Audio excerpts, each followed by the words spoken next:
She was a Muslim, but I could hear her reciting Quranic prayers and all. She told me, pray. The battle's not yet over. Pray. And I was like, I was passing out. I was hearing, congratulations. It's a boy. I am waking up to somebody pinching me, tapping me, and telling me, push. The placenta is not coming out. Officially, yummy mommy of two. So this is my birth story.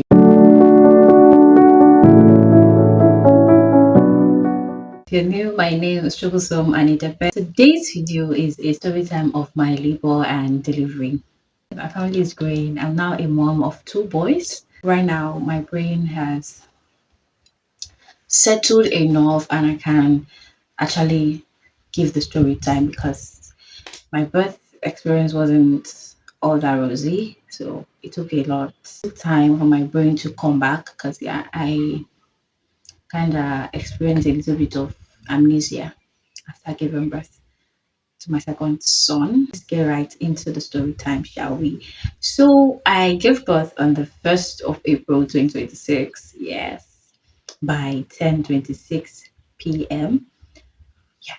Prior to that day, on the 31st of March, I was at school. Yeah, because we closed for the term, for the second term on the 31st of March. So I was at school probably around 12:11 ish. I felt a very sharp pain that lasted. When you've done this before, you just have this idea that this is it, this is it, this is not like the ones that have been coming before. This is it.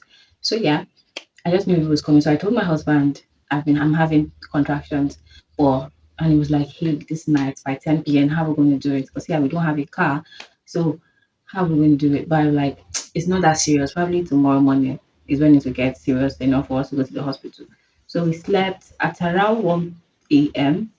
I woke up to pee because I could barely sleep. It was coming and going. So it was just disrupting my sleep. It wasn't painful because yeah, I have a for let's say 10 seconds. I was with a fellow teacher of mine and we were discussing, then I felt this pain. I just knew that this was not Braxton Hicks. This was more than Braxton Hicks, and I might likely give birth today or tomorrow. That's what I said to myself. And the funny thing is, the teacher I was with was like, "No go ball for school." So I got home that day at around 10 p.m., 11 p.m. I started having these mild contractions. They were not severe, they were not serious. I could talk a whole lot through it. So I just knew that baby was coming. Level of pain tolerance.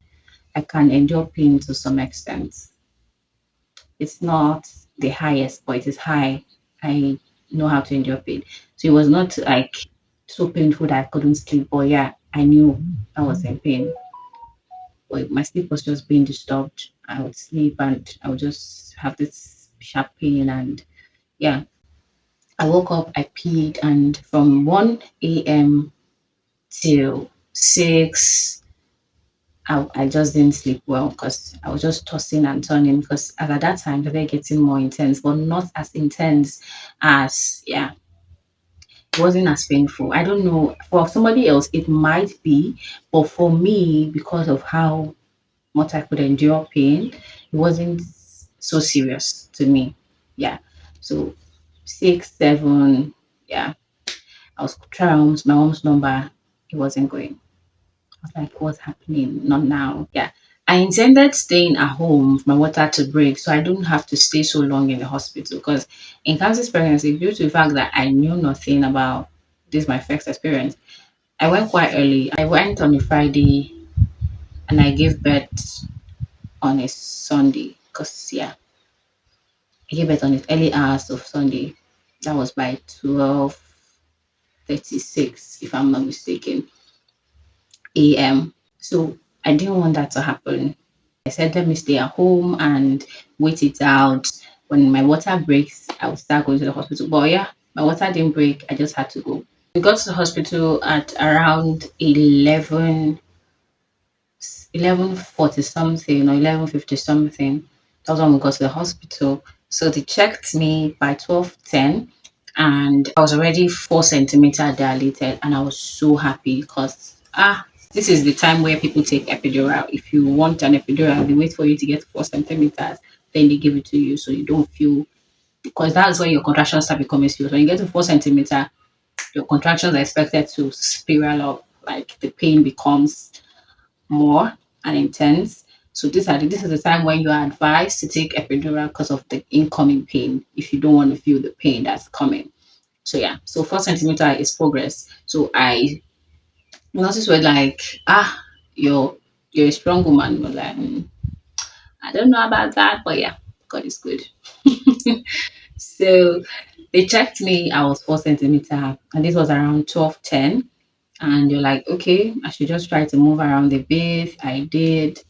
I moved because they have this kind of like slopey thing that they use for labor.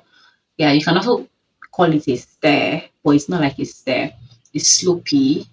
Is it slopey? Yeah, it goes like this, like it's slant. So yeah, mostly women that are in labor, they're advised to use that to go up, come down, go up, come down, just as form of an exercise to hasten up the labor process and contractions and everything. So they told me to move on it, go up, calm down. Yeah. So I was listening to music because yeah, I just wanted to distract my mind and distract my brain from feeling so much pain. So I was listening to music, I was moving, the contractions were coming and going. Yeah, that was it. Then I went back and they checked me. They're like, you haven't made much progress because we're still 4 centimeter, but in about that's 4 centimeter and a little bit, just a little bit more, and I will be 5 centimeter. So I went back and I continued working on that thing. Then they checked me again, and this time they checked me was around 3 p.m. So they checked me by 3 p.m. I was already 6 centimeters, so I didn't even I gone to six, so added two more to four. That was progress to me because I had initially prayed and asked God that I want to give birth on the same day I go to the hospital. I don't want it to be like more spending days and yeah. So I wanted I go to the hospital the day I gave birth today. So when they checked me by 3 p.m., I was already 6 centimeters. I was so happy. I'm like, okay, if we progress like this, by the end of the day, I would have my baby with me. So as at 8 p.m., they came back to check me, and the nurses were telling me I was already 8 centimeters. I was like, wow, we're adding two, two, two. I was happy, honestly, with that progress. So I just calculated in my brain if I was 8 centimeter now, probably by 10, I should be 10 centimeter and have my baby.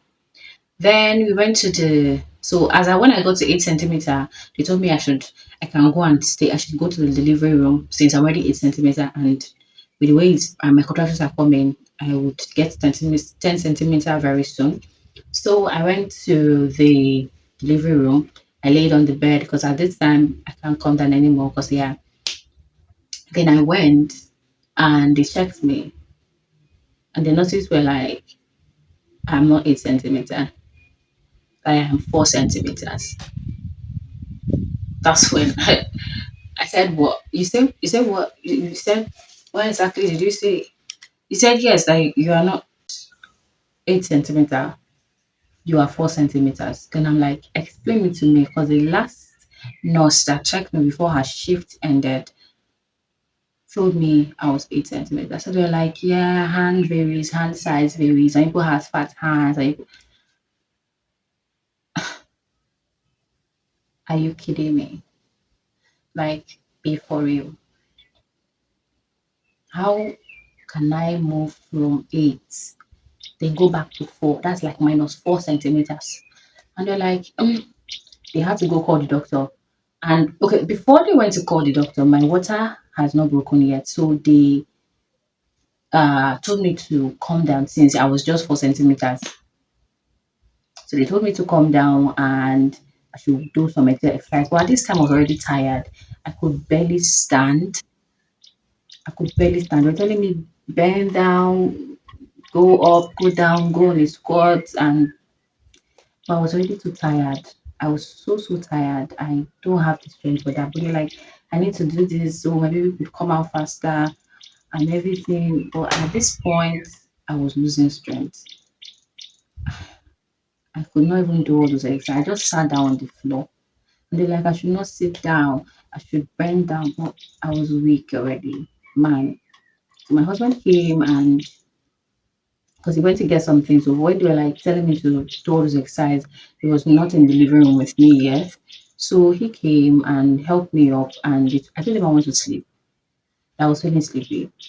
So they said I should go and lie down. So when I went back to the living room, sorry, the ward, the recovery room, whatever the room I was in before the delivery room.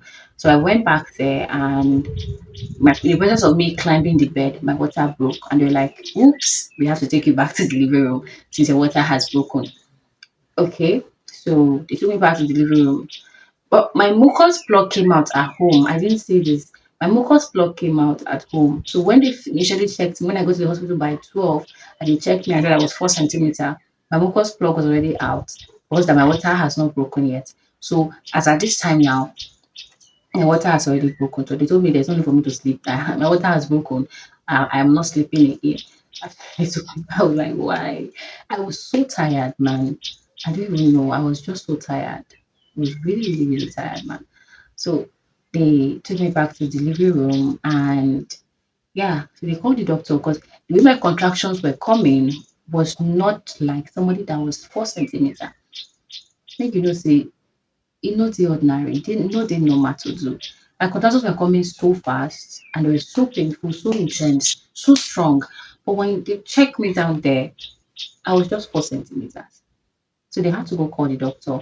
Then he came and was like, have I weed? And they're like, no, that I did not wee. Because I told them I don't feel like weeing, like urinating. So, and he was like, I look at my stomach. So he pointed, he showed them a part of my stomach where the bladder is, something like that. Then he was like, see, it is full. My bladder is full, but I don't feel like urinating.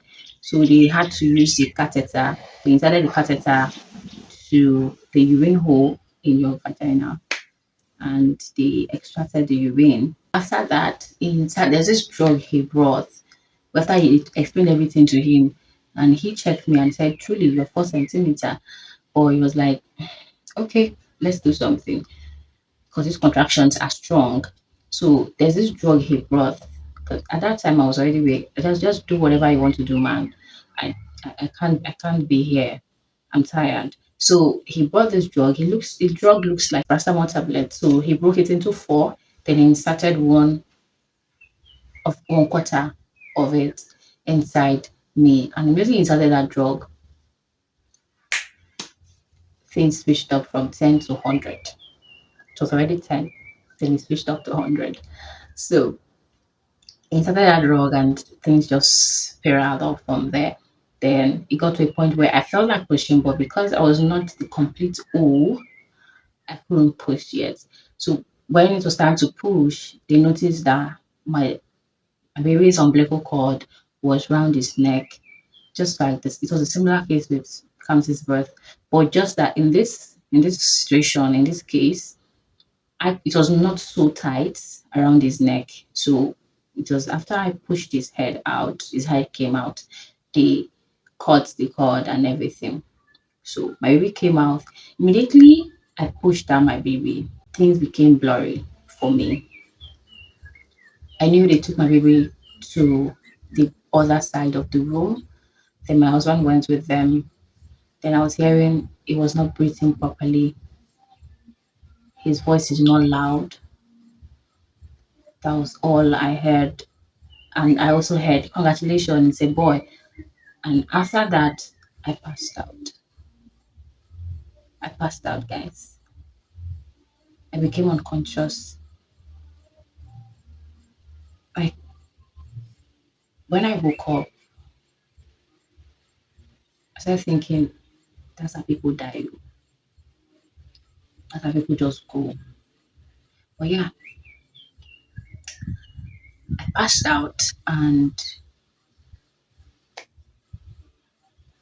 this was this was not sleep to me because I don't know, but when I sleep, I'm still kind of conscious of my environment.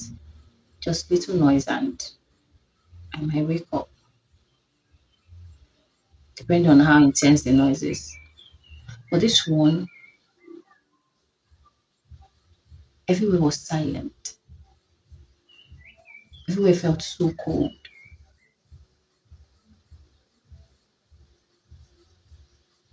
Then I started regaining consciousness.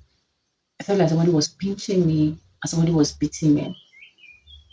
Then I slowly opened my eyes and the nurse wasn't beating me. She was tapping me. Wake up. Are you sleeping? This is not time to sleep. This is time for you to push.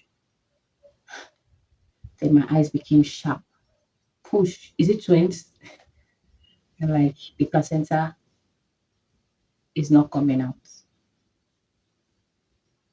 She has tried all the techniques she knows how to.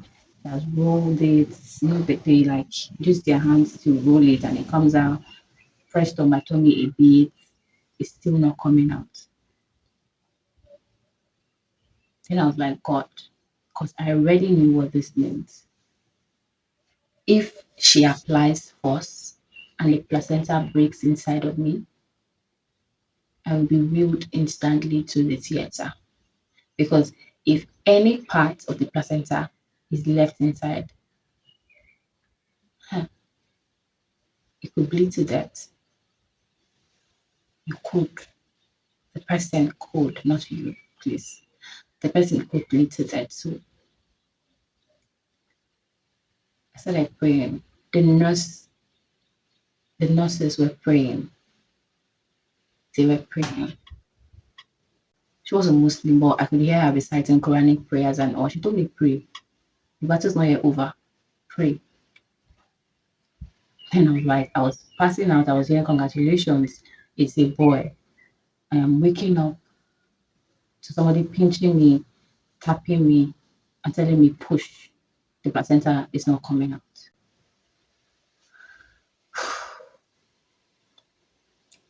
Prayed. I pushed. I pushed with everything I had because I was not even having contractions anymore.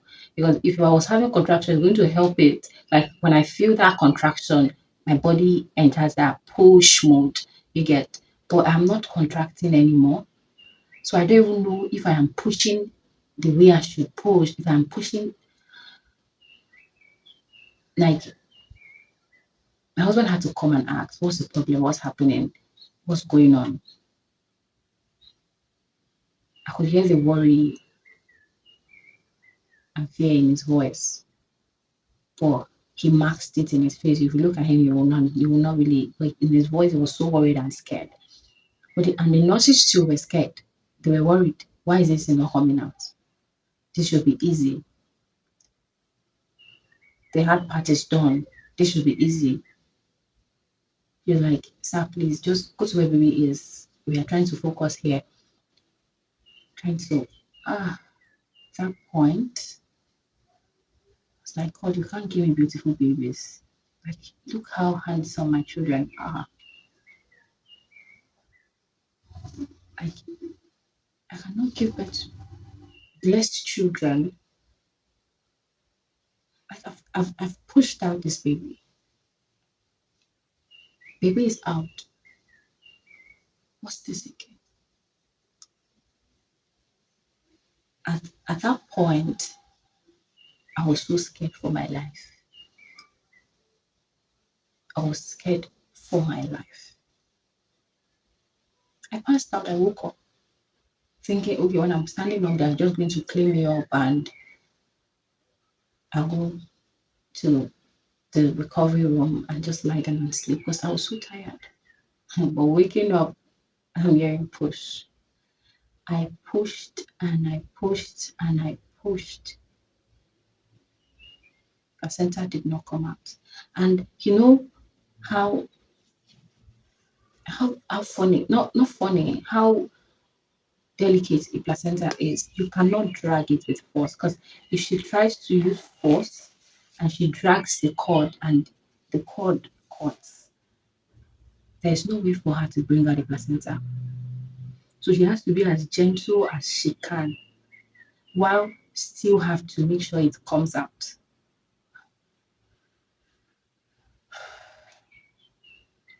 It's a lot.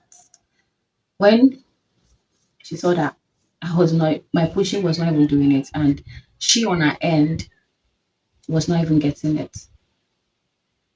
She had to call the other nurses that were assisting the nurse with my baby. She told them to come. So I was pushing.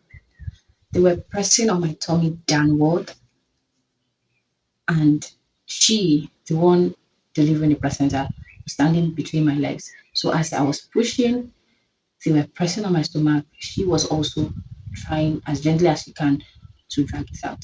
We did this for minutes and minutes before it finally came out. When it came out, the nurse said, Alhamdulillah. Oh my God. I said, thank you, Jesus.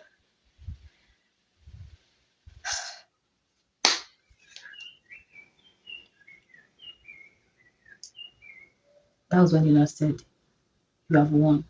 And I said, yes, I am won. Because imagine the process of giving life, you lose your own life. That's how intricate delivery is. So after that, the nurses started cleaning me up. They checked up my house. I asked my husband now what was the progress with our son, and yeah, his breathing was now stable.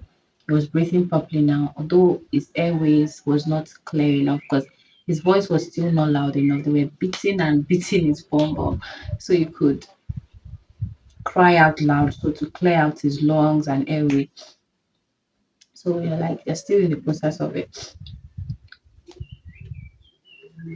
They're still in the process of it, and they always clean me up. So in the process of cleaning me up, they're like, ah, you had tear. I'm like, again, thought I've escaped. At least this one, they didn't give me a episiotomy. Now, you're the baby that tore me. Coupled with the fact that my baby weighed more than Kamsi. My baby, what are my babies? My second son weighed more than my first son. My first son was weighing 3.6. He was weighing 4.2. So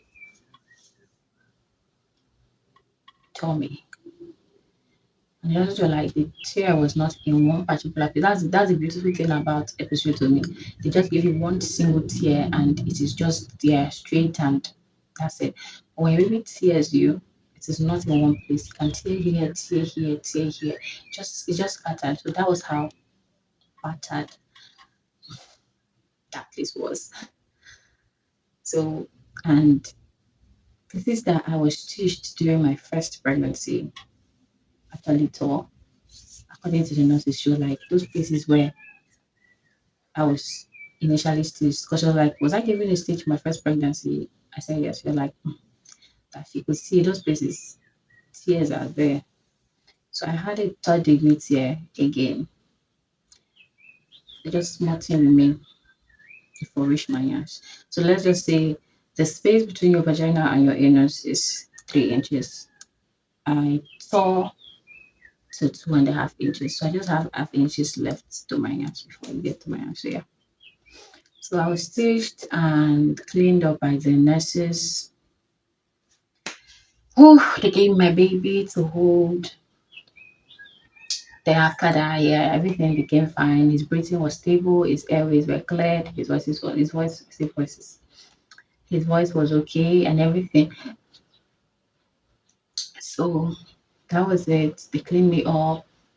I went to the room, slept. The next day, I woke up. The nurses came to check me. My blood pressure was okay. Blood level was okay. Everything was perfectly fine. See how God works, right?